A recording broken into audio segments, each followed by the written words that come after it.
Now let's see how to use the knowledge base feature for your chatbot, so your chatbot can use a specific source to refer to.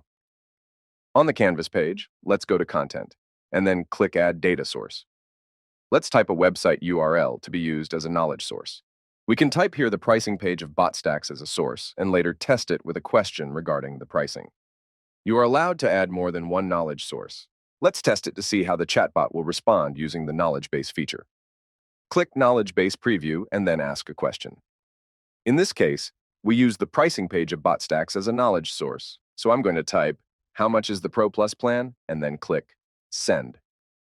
As you can see, the chatbot gave us the correct answer using the pricing page as a knowledge source. By building a knowledge base for your chatbot, you ensure your chatbot delivers the right answers every time.